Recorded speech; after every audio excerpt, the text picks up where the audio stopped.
Last class में बेटा हम लोगों ने जो है पब्लिक फाइनेंस का पहला टॉपिक हमने किया था, जिसके हम अंदर हमने तीन फंक्शंस को रिचर्ड मसग्रेव की थ्योरी हमने पढ़ी थी, और उसमें गवर्नमेंट जो है उसके तीन इंपॉर्टेंट फंक्शंस को हमने वहां पे समझा था। राइट। आज हम शुरू करने जा रहे हैं बेटा अपनी इसी यूनिट का, यानी पब्लिक फाइनेंस का सेकंड जो हमारा चैप्टर है, इसी चैप्टर का जो सेकंड यूनिट है, ठीक है, ऐसा बोल लो आप इसको। राइट। वो हम यहाँ पे शुरू करने जा रहे हैं, and that is called market failure. बेटा उसका नाम क्या है बेटा? Market failure. अब आप लोग इस टर्म से, मार्केट फेलियर जो टर्म है बेटा, इससे आप भली भांति परिचित हैं। मैं ऐसा क्यों कह रहा हूं कि आप इससे भली भांति परिचित हैं? क्योंकि जब हम लास्ट वाला अपना यूनिट पढ़ रहे थे पब्लिक फाइनेंस का, वहां पे भी हमारे सामने ये मार्केट फेलियर शब्द आया था। अरे आया था, नहीं आया था? अरे मार्केट्स फेल कर जाते हैं, मार्केट्स फेल कर जाते हैं बेटा, तभी तो सरकार को इंटरफेयर करने की जरूरत पड़ती है। ठीक है। तो इस चैप्टर में हम उस मार्केट फेलियर की बातें यहां पे करेंगे बेटा। ठीक है, मार्केट फेलियर की बातें यहां पे करेंगे। और जैसे पिछले चैप्टर के अंदर मेजर तीन एरियाज थे। कौन कौन से तीन एरियाज थे? तीन क्वेश्चंस थे रादर। ठीक है। What to produce, how to produce, for whom to produce, how to achieve fuller utilization and stabilization, fuller utilization and growth of resources, थे ना? तो इसमें तीन फंक्शंस हमने वहां पे इनको हमने किया था समराइज। पहला फंक्शन था एलोकेशन फंक्शन। दूसरा फंक्शन कौन सा था? Redistribution function. और तीसरा फंक्शन कौन सा था? Stabilization function. Very good. पहले के दो जो फंक्शन है सर, वो माइक्रो लेवल पे डीलिंग करते हैं, और जो लास्ट फंक्शन है वो मैक्रो इकोनॉमिक्स का जो है मैक्रो लेवल पे डीलिंग करने में काम में आता है। एलोकेशन मतलब हम वहां पे एफिशिएंसी की बात करते हैं। किसकी बात करते हैं? एफिशिएंसी की। याद है? रीडिस्ट्रीब्यूशन में हम किसकी बात करते हैं सर? फेयरनेस की बात करते हैं। और स्टेबलाइजेशन में स्टेबिलिटी की बात करते हैं। अरे यस और नो? तो ये कहानी बेटा हम लास्ट चैप्टर में, ये कहानी हम लास्ट चैप्टर में बेटा ऑलरेडी पढ़ करके आ चुके हैं। इस चैप्टर में, ये जो हमारा चैप्टर है पब्लिक फाइनेंस का, ठीक है, ये जो यूनिट है, इसमें हम मार्केट फेलियर के बारे में पढ़ेंगे।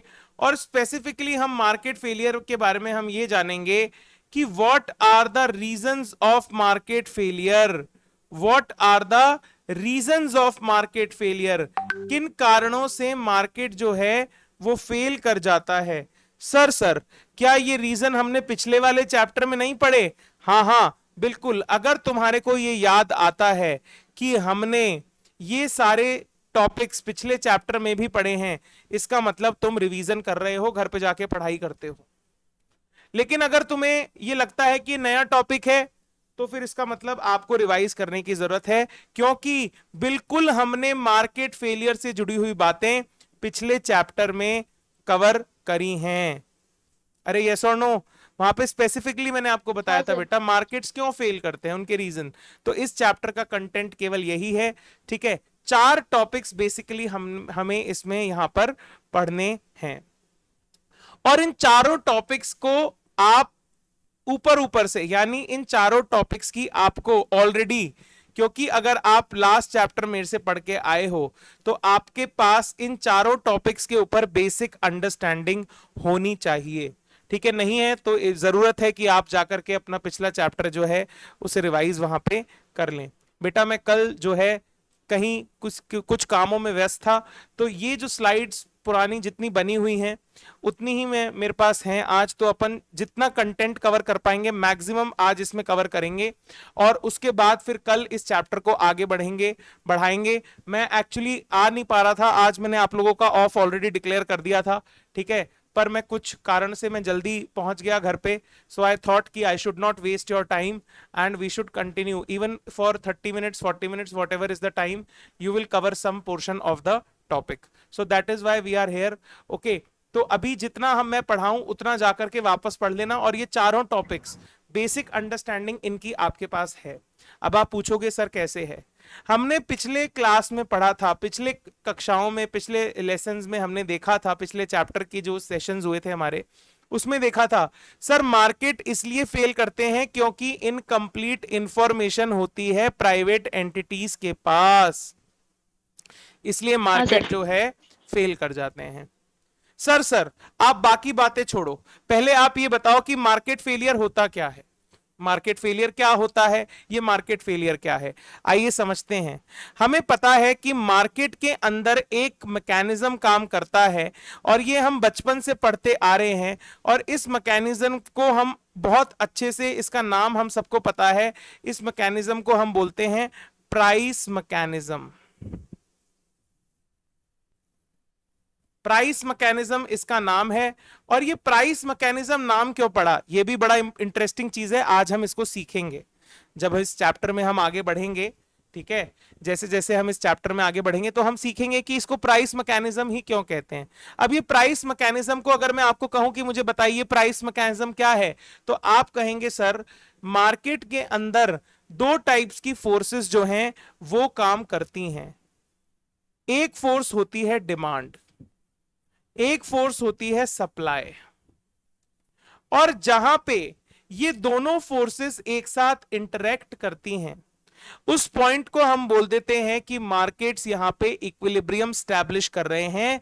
और इस पॉइंट पे जितनी क्वांटिटी सप्लायर सप्लाई करना चाहता है at a given price, right, जितनी क्वांटिटी सप्लायर सप्लाई करना चाहता है एट अ गिवन प्राइस, उतनी ही क्वांटिटी कंज्यूमर जो है या बायर जो है वो डिमांड कर रहा है, वो परचेज करना चाहता है एट द सेम प्राइस। ठीक है, और इसी को हम बोलते हैं क्या, प्राइस मैकेनिज्म। क्या बोलते हैं बेटा, प्राइस मैकेनिज्म।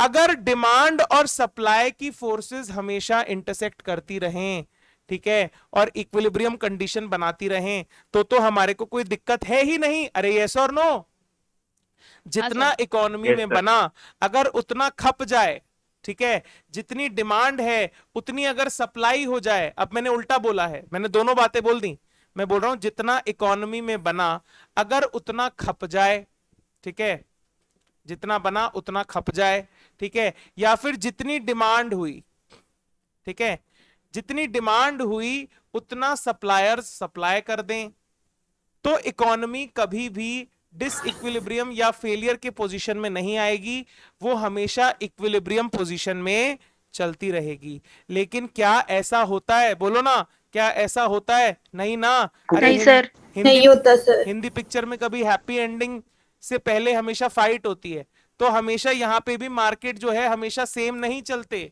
ठीक है, ये जीवन की सच्चाई है, ठीक है, कड़वी सच्चाई, राइट।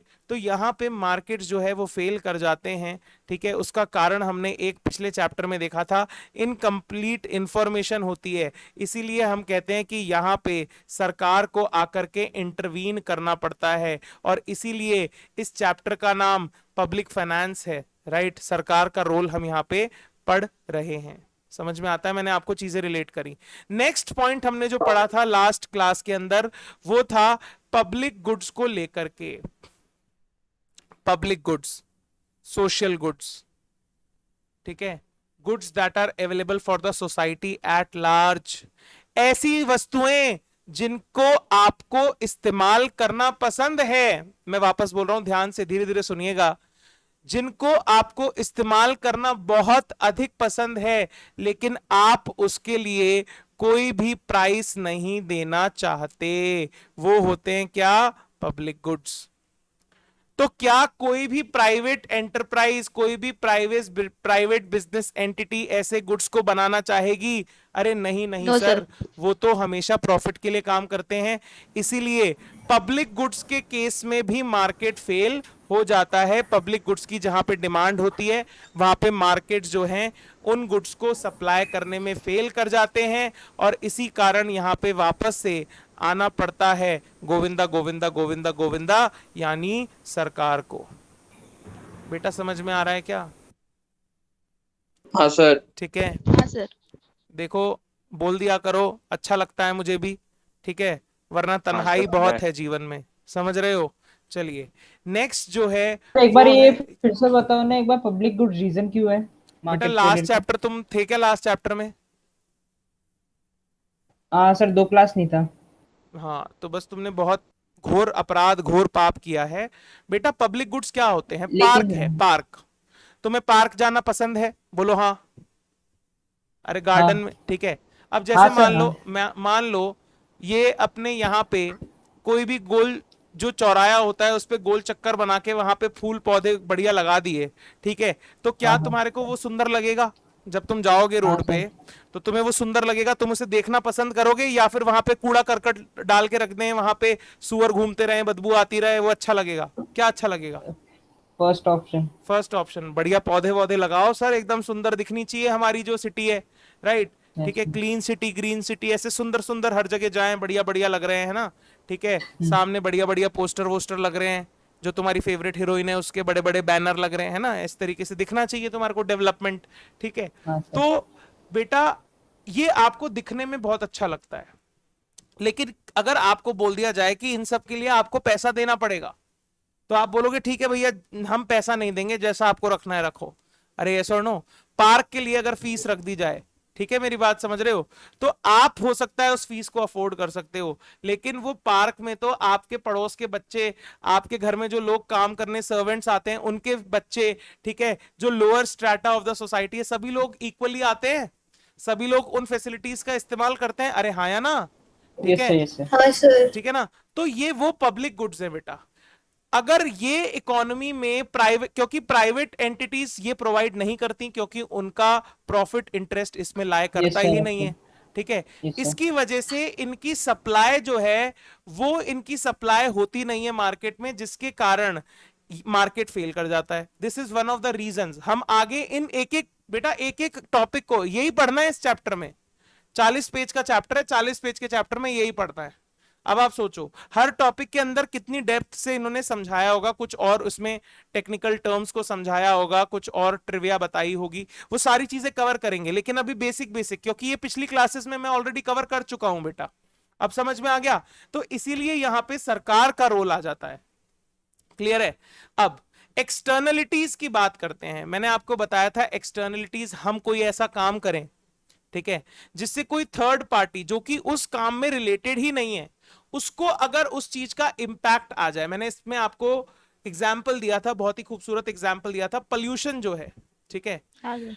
भाई, सोसाइटी को उसका इंपैक्ट झेलना पड़ता है क्योंकि पॉल्यूशन होता है, ठीक है।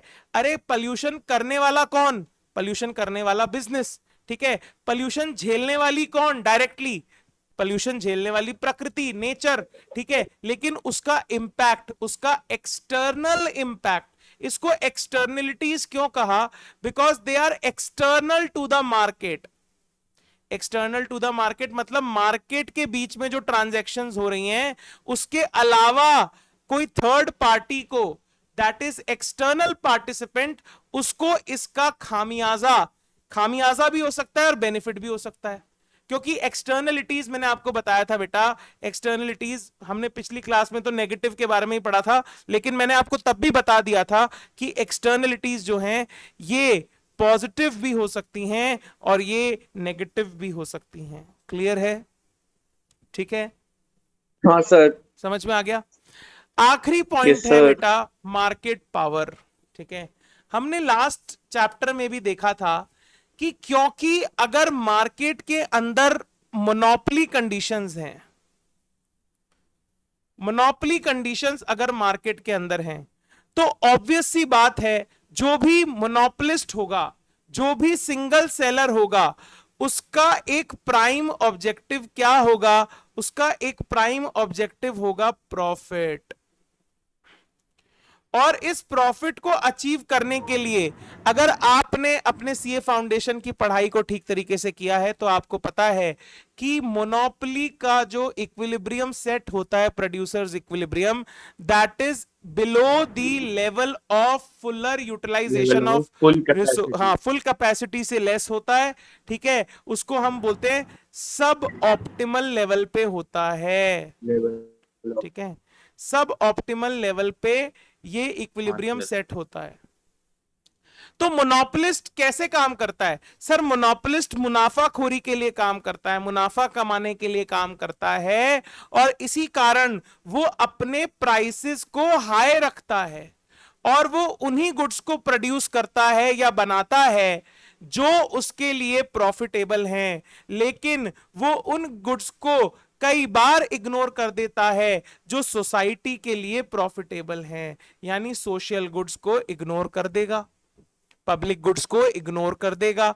ठीक है, तो मार्केट पावर की वजह से, अगर मार्केट पावर इकोनॉमी के अंदर अनकंट्रोल्ड है, अनरेगुलेटेड है, इरेगुलर है, तो उस केस में बेटा ये मार्केट पावर जो है, because it will lead to suboptimal level of production will be less, and higher prices for goods and services, and production of such goods and services that are only meant for the profit of the monopolist.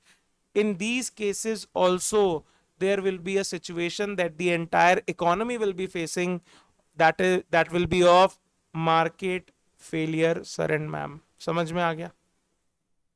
हाँ sir. ठीक है ना? तो मैंने अभी आपको इस chapter का कंटेंट बता दिया, और इस चैप्टर के कंटेंट को मैंने पिछली बार जो हमने क्लासेस में पढ़ा है उससे रिलेट करवा दिया। ठीक है, अगर आपने, मैं अभी आपको वापस कह रहा हूं, पिछला चैप्टर नहीं रिवाइज किया है, क्योंकि आने वाले सारे चैप्टर कड़ी से कड़ी जुड़ती जाएगी। ठीक है, सारे आपको लगेगा रिपीटेड चैप्टर्स हैं, आपको लगेगा रिपीटेशंस है बहुत ज्यादा, बिल्कुल मैं भी मानता हूं रिपीटेशंस हैं, कंसेप्ट्स में रिपीटेशंस हैं, लेकिन आपको एक चीज के ऊपर यहां पे बहुत खासा काम करना है। आपको जो हम आपको नोट्स दे रहे हैं, जिस तरीके से मैं आपको स्लाइड्स दे रहा हूं बेटा ये वाली, ठीक है, इनको आप वेस्ट मत समझिए, इनको यों ही मत लीजिए आप। ठीक है, इसमें मैं बेसिकली क्या करता हूं, इसमें होता तो मॉड्यूल का मटेरियल है, लेकिन मैं उसे ब्रेक कर देता हूं बेटा, और मैं ऐसे ब्रेक कर देता हूं, मैं उन्हें आइडेंटिफाइबल यूनिट्स के अंदर ब्रेक कर देता हूं, आइडेंटिफाइबल यूनिट्स। अब ये आइडेंटिफाइबल यूनिट्स क्या है? इसका मतलब जब एग्जाम में क्वेश्चन आएगा तो आपको उस क्वेश्चन को देख करके आइडेंटिफाई करना है कि ये टॉपिक हमें कौन से चैप्टर से रिलेट करना है। बस इतना सा काम अगर आपने कर दिया, क्योंकि याद तो आप सबको सब हो जाएगा। बच्चे के मार्क्स एग्जाम में, थ्योरी के एग्जाम में, चाहे वो इकोनॉमिक्स के लिए हम थ्योरी की बात करें, यहां तो प्रैक्टिकल भी आता है, लेकिन मैं इसको ज्यादा कंसेप्चुअल मानता हूं बेटा, चीजें थ्योरेटिकल ज्यादा मानता हूं। ठीक है, सम्स आते हैं, वो एक स्कोरिंग पार्ट आपका अलग है। 40 मार्क्स के अंदर से आप ये मान के चलिए कि 15-20 मार्क्स के आपके सम्स आ जाते हैं, तो ये अच्छी बात है। ठीक है, ये आपके लिए प्लस है। ठीक है, लेकिन जो बाकी बचा हुआ है बेटा, उसके अंदर मैं ये मानता हूं कि आपकी कंसेप्चुअल अंडरस्टैंडिंग स्ट्रांग होनी चाहिए, नंबर 1। दूसरा, आप एग्जाम हॉल के अंदर, ठीक है, ठीक है, आप एग्जाम हॉल के अंदर अगर आप थ्योरी का पेपर अटेम्प्ट कर रहे हैं, थ्योरी से मेरा मतलब है, ठीक है, यहां पे मेरा सब्जेक्ट इकोनॉमिक्स, ठीक है, और सबसे इंपॉर्टेंट आपका ऑडिट या लॉ, ये थ्योरी है बेटा। ठीक है, अब बच्चे, वैसे तो देखा जाए तो हम ऑडिट करने जाते हैं, वो थ्योरी थोड़ी होती है। अरे कभी आपने देखा कि ऑडिट हम नहीं थ्योरी होती सर। होती तो प्रैक्टिकल है ना, है तो प्रैक्टिकल सब्जेक्ट, लेकिन हाँ। पढ़ने के हिसाब हाँ से, sir. For the sake of reading it, ठीक है, कभी सोचना, मतलब कितनी विडंबना है। जो प्रैक्टिकल है उसको तो हम थ्योरी की तरह करे जा रहे हैं। ठीक है, हम अपनी जिंदगी में, देखो मैं आपको बताऊं, जो सच्चा चार्टर्ड अकाउंटेंट होता है वो कभी बैलेंस शीट बनाएगा नहीं, वो कभी पीएनएल बनाएगा नहीं, वो एंट्री करेगा नहीं, वो चेक करेगा, वो ऑडिटर है, क्योंकि भैया अकाउंटेंट थोड़ी है, वो चार्टर्ड अकाउंटेंट है। ठीक है, तो हमारे, देखो हमारी कितनी अलग अजीब परंपरा है, हमारी लर्निंग का जो परंपरा है, हमारा जो लर्निंग का सिस्टम है, कितना अजीब है। हम अकाउंट्स बनाते हैं, हम एंट्रीज करते हैं, जो हम कभी नहीं करेंगे जिंदगी में।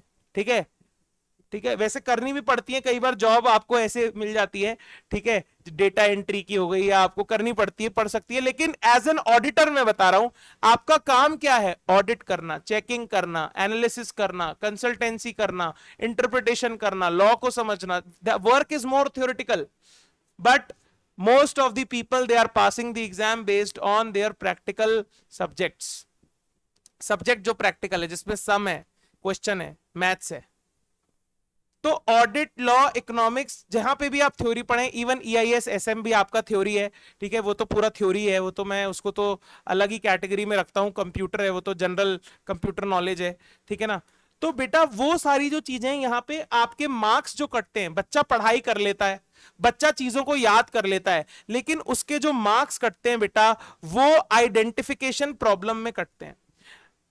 एग्जाम में क्वेश्चन पूछा जाता है एक्स, और बच्चा एक्स को एक्स के आंसर से रिलेट ही नहीं कर पाता, वो ये रिलेट ही नहीं कर पाता कि ये एक्स उसने जो मुझसे पूछा ये किस टॉपिक में घुस करके पूछा। और मैं आपको बता रहा हूं, आपके सीए में सफलता के चांसेस 99% बढ़ जाएंगे अगर आपने जो भी आप पढ़ाई करते हो उसमें आपने टॉपिक्स को आइडेंटिफाई करना शुरू कर दिया कि अगर हमने ये चैप्टर पढ़ा तो उसमें ये टॉपिक्स हमने पढ़ लिए। अगर इस तरीके से आपकी प्रिपरेशन हो रही है ना, तो इसका मतलब समझो कि आप सफलता के नजदीक पहुंचते जा रहे हो। इसी निरंतर इसी तरीके से अपनी तैयारी को जो है आप लोगों को जारी रखना पड़ेगा। चलिए ठीक है। अब मार्केट्स जो है वो फेल क्यों कर जाते हैं, मार्केट फेलियर क्या होता है, पहले तो ये समझेंगे मार्केट फेलियर क्या होता है। रीजंस ऑफ मार्केट फेलियर तो हमने देख लिया, और यही हमारे को इस पूरे चैप्टर में पढ़ना है। लेकिन जो इस चैप्टर का इनिशियल स्टार्टिंग होती है, वहां पे 2 केस स्टडी दी हुई है बेटा, आप वो केस स्टडी पढ़ सकते हो। मैंने वो केस स्टडी इनिशियली इंक्लूड नहीं की, उसका कारण है मैं चाहता था आपको पहले पूरा चैप्टर पढ़ाऊं, उसके बाद उन केस स्टडी पे लेके जाऊं, और उसके जो क्वेश्चंस है फिर आप अपने आप you will answer them yourself. और इवन मैं तो ये कहता हूं, जिसने मेरे से लास्ट चैप्टर पढ़ा है, ठीक है, वो उन केस स्टडी को बिना ये चैप्टर पढ़े हुए आंसर कर सकता है। I am sure about it. ठीक है, 2 केस स्टडी दी हुई है ना आपकी बुक में, तो उसको देख लेना दे बेटा, रखी है। ठीक है ना। तो वो केस स्टडी मैंने अभी इंक्लूड नहीं की, मेरा जो था पैटर्न वो ये था कि मैं आपको पहले ये चीजें समझाऊं, लास्ट में हम उन केसेस को देखें। लेकिन जिसने मेरे साथ लास्ट क्लासेस जो करी हैं, ठीक है, वो उन केस स्टडी को बिल्कुल आप पढ़ सकते हैं, और मैं तो करवाऊंगा ही एक बार क्लास में, ठीक है ना, क्योंकि किताब की जो चीजें हैं वो आपका सिलेबस है सर, उसको हम मिस नहीं कर सकते सर। उसको हमने मिस कर दिया तो इसका मतलब हम नालायकी कर रहे हैं, ठीक है। तो नालायकी नहीं करनी, पढ़ाई पूरी करनी है। अब व्हाट इज मार्केट फेलियर, मैंने आपको अभी थोड़ी देर पहले भी बताया था। मार्केट फेलियर वो कंडीशन है जहां पे डिमांड और सप्लाई की जो फोर्सेस हैं वो फेल कर गई, या तो डिमांड की फोर्स फेल कर गई या जो है सप्लाई की फोर्स फेल कर गई। डिमांड, ठीक है, सप्लाई तो हो गई, डिमांड नहीं हो पाई, डिमांड तो आ गई, सप्लाई नहीं हो पाई, तो मार्केट फेलियर की कंडीशन में चला गया, इक्विलिब्रियम में नहीं आ सका, ठीक है, मार्केट में काम बढ़िया नहीं चल सका, मार्केट फेलियर हो गया। समझ में आता है। चलिए, market failure is a situation in which the free markets, क्योंकि पहले क्या प्रिजम्पशन था, there is invisible hand, there is हाँ। इनविजिबल हैंड सर, ठीक है, और ये अभी भी होता है वैसे तो, ठीक है, लेकिन फ्री मार्केट्स जो है वो इसी कंसेप्ट के ऊपर बेस्ड थे।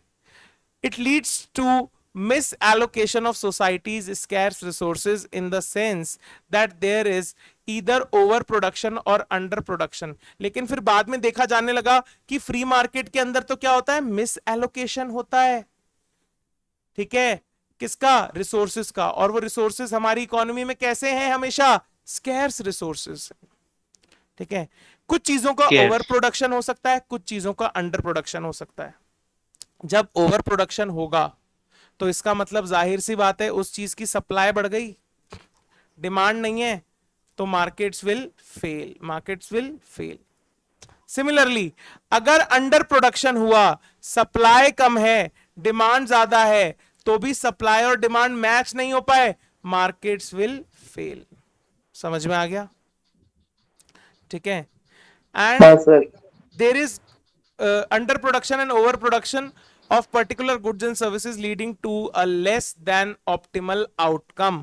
Market failures are situation in which a particular market left to itself is inefficient. Market is inefficient, it is not able to stabilize, it is not able to get the equilibrium position, or it is not able to give the optimum level of output, optimum outcome, or it is not able to achieve the desired goals of the economy। ऐसा कह सकते हो आप। मैंने 3-4 बातें बोली हैं अभी, ठीक है, और जो इंटेलिजेंट बच्चे होंगे वो लेक्चर का काम ही यही है कि आपको थोड़ा थोड़ा स्क्रिबल भी करते रहना है, केवल सुनना नहीं है बेटा। किताब को कॉपी को उठा करके बैठा करो, वहां कुछ लिख लिया करो पेंसिल से, जो मैं बोलता रहता हूँ पेन से, कोई अच्छी बात लगे अगर आपको तो ठीक है, नहीं लगे तो कोई बात नहीं, ठीक है। गंदी बातें भी आप कहीं कहीं लिखते हो मुझे पता है। चलिए, why markets fail? The reason for market failure lies in the fact that through दो perfectly competitive markets work efficiently, most often the prerequisites of competition are unlikely to be present in an economy। ठीक है, perfect competition market अगर होते तो market failure होता क्या? अरे होता ही नहीं, लेकिन ऐसी नहीं कंडीशंस, होता सर। ऐसी कंडीशंस इकोनॉमी में नहीं होती, ठीक है। प्री रिक्विजिट्स, ठीक है, ऐसे मार्केट के लिए जो प्री कंडीशंस हैं वो इकोनॉमी में नहीं होती, ठीक है। देर आर जो एस्पेक्ट्स है मार्केट, इसीलिए जो है ये कंडीशंस नहीं होती, इसलिए मार्केट्स फेल कर जाते हैं। सिमिलर क्वेश्चन मैंने आपको लास्ट जो हमारा टॉपिक था उसमें भी लिखवाया था, सिमिलर है बेटा, सिमिलर है, बुक में लिखा हुआ है इसलिए यहां पे वापस से कवर किया है, लेकिन मैं आपको ये पहले पढ़ा चुका हूं, मैं आपको बोल रहा हूं, आप नोट डाउन कर सकते हैं, आप इसको मार्क कर सकते हैं सर, ठीक है। तो मैं ऑलरेडी इस चीज को आपको बोल रहा हूं, इसको यहां पे मार्क कर लीजिएगा बेटा, ठीक है, समझ में आ रहा है। चलिए आगे बढ़ते हैं। नेक्स्ट, अब यहां पे हम देखेंगे aspects of market failure. Market failure कितने तरह का हो सकता है, ठीक है। तो यहां पे डिमांड साइड से मार्केट फेलियर हो सकता है, मैं ऑलरेडी आपसे इस बारे में थोड़ा सा हल्का फुल्का एक स्टार्टर आपको दे चुका हूं, ठीक है। और दूसरा, सप्लाई साइड में मार्केट फेलियर जो है वो हो सकता है। डिमांड साइड का मार्केट फेलियर कब अकर होगा sir? when demand curves do not take into account the full willingness of consumers to pay for a product। Sir demand क्या होती है?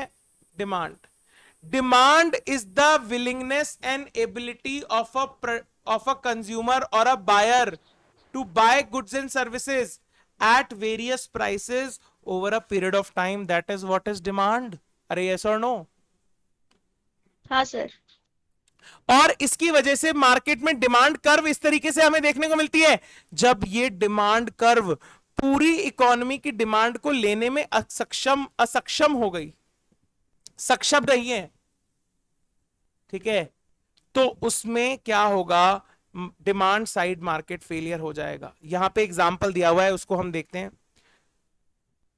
Though we experience the benefit, none of us will be willing to pay to view a wayside fountain because we can view it without paying। समझ रहे हो?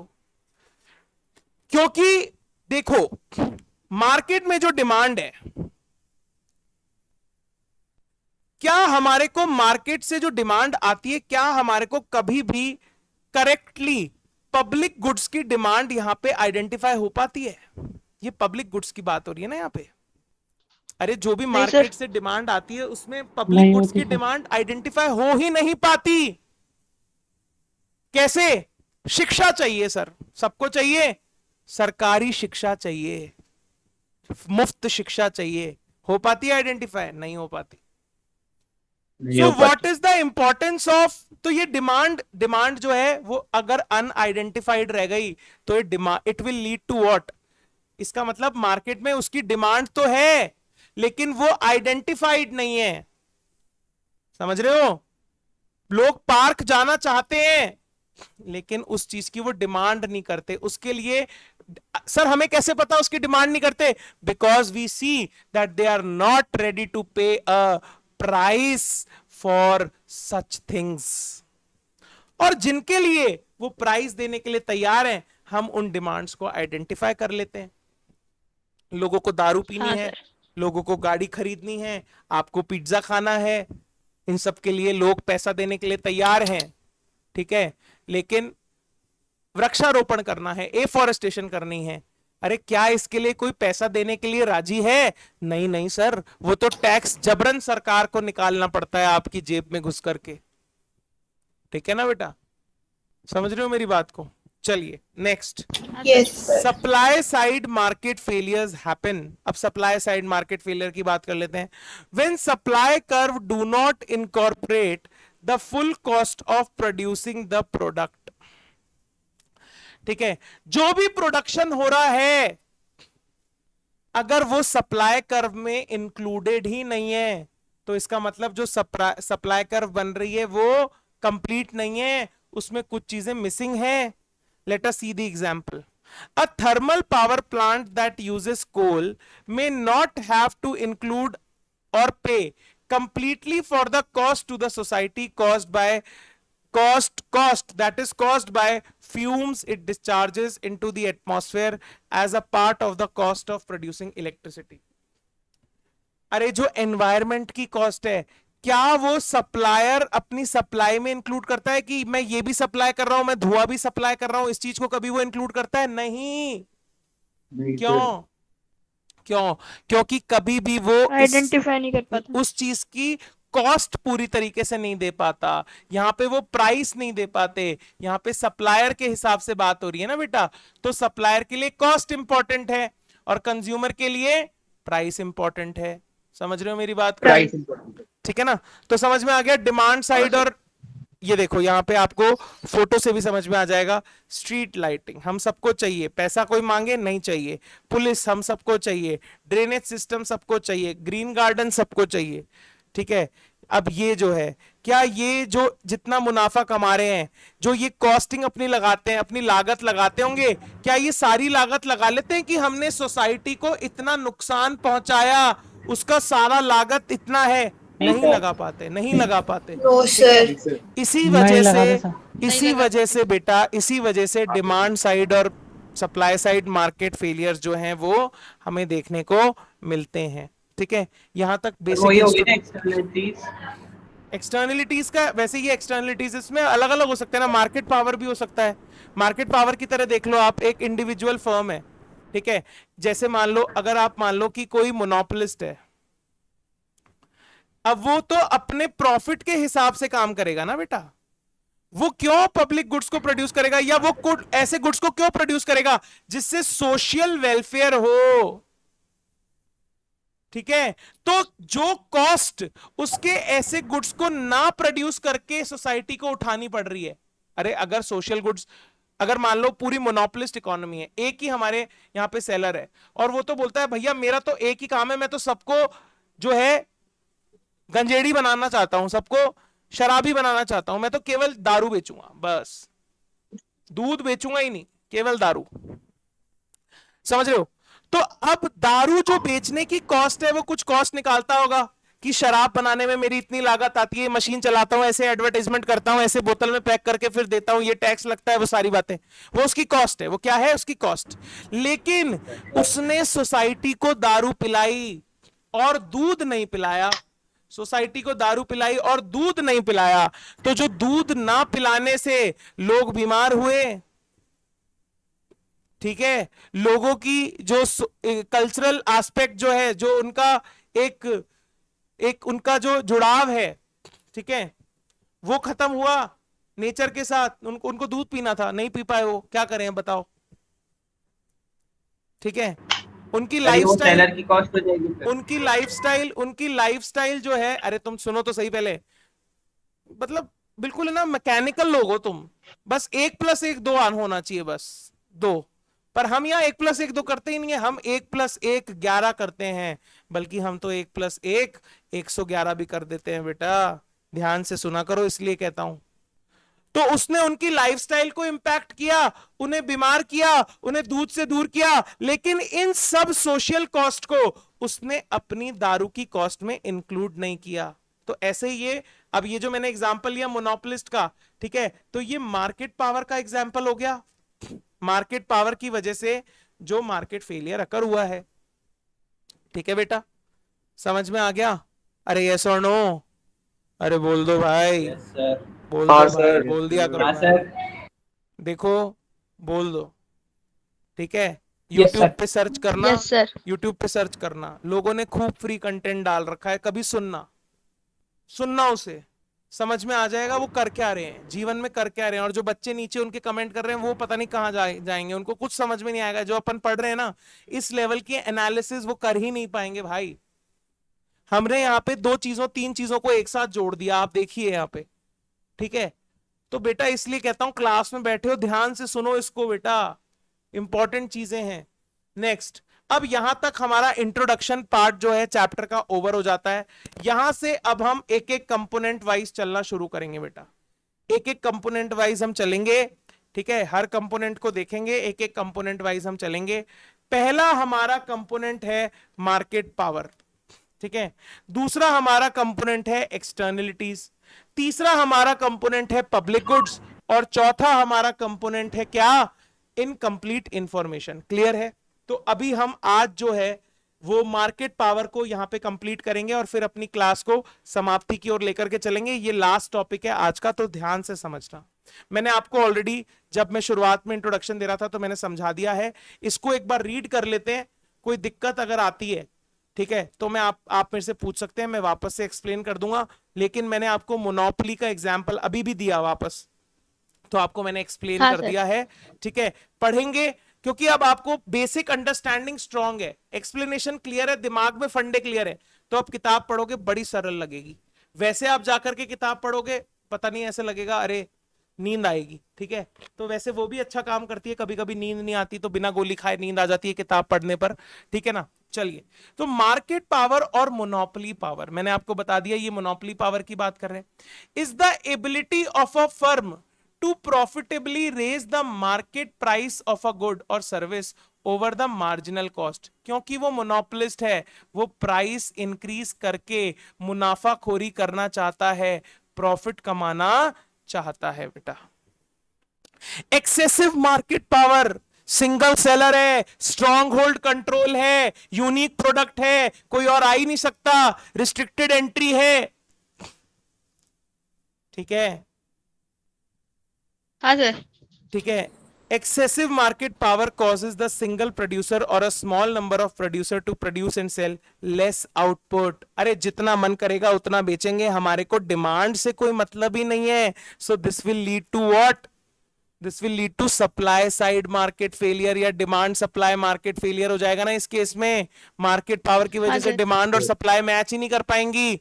There will be under production, there will be under production, there will be under production, क्योंकि आपको पता है monopoly always works on, monopoly always works on profit के सब लिए। सब ऑप्टिमल लेवल आउटपुट। याद रखा करो बेटा ये बातें, ठीक है ना, सब ऑप्टिमल लेवल पे हाँ काम सर। करती है बेटा, ठीक है। Firms that have market power are price makers and therefore can charge a price that gives them positive economic profits. Clear है? Market power can cause markets to be inefficient because it keeps the prices higher, output lower. ये crux है बेटा, yellow में ना crux है, ठीक है। Price high, output low, ठीक है। डिमांड एंड सप्लाई जो है इक्विलिब्रियम में होंगी ही नहीं, डिमांड एंड सप्लाई जो है इक्विलिब्रियम में नहीं होंगी, समझ रहे हो। यहाँ पे जियो का आपको उदाहरण है, ठीक है, तो क्या सर जियो एक मोनोपोली है? अगर हम देखें तो यहाँ पे एग्जैक्टली पूरे के पूरे मार्केट के अंदर इंडिया के 3 मेजर टेलीकॉम प्लेयर्स बचे हैं अब बेटा। तो अगर ये चाहें तो पूरे मार्केट को बहुत गंदे तरीके से एक्सप्लॉइट कर सकते हैं अगर इन पे प्रॉपर रेगुलेशंस नहीं हुए सरकार के तो, ठीक है। एक सरकारी बच्ची कुची कंपनी थी बीएसएनएल, अब वो भी नहीं है हमारे पास, ठीक है ना, तो आपको समझना पड़ेगा। इसलिए मैंने यहाँ पे एक बेसिक एग्जांपल दिया है जस्ट फॉर योर अंडरस्टैंडिंग। और ये क्या होता है, कभी कभी इसको देख करके याद रह जाता है, मार्केट पावर जियो पावर, समझ रहे हो, तो आपको याद रह जाएगा, एग्जाम में लिखा हो गया आप, बढ़िया, ठीक है ना। यहां तक के लिए आज का हमारा डिस्कशन इसको यहीं पे समाप्त करते हैं बेटा, ठीक है। किसी को कोई डाउट है मुझसे पूछ सकता है अभी भी। Doubt anyone, anyone is having any doubt? ठीक है, चलिए बेटा, तो आज के लिए इतना काफी करें बेटा, यस सर। हाँ सर। ठीक है। सर तो आज के लिए इतना काफी करते हैं, और कल के लिए, तब तक के लिए हम क्या करते हैं बेटा आपसे bye bye bye, bye. Sir bye bye बेटा, bye bye. Bye bye sir.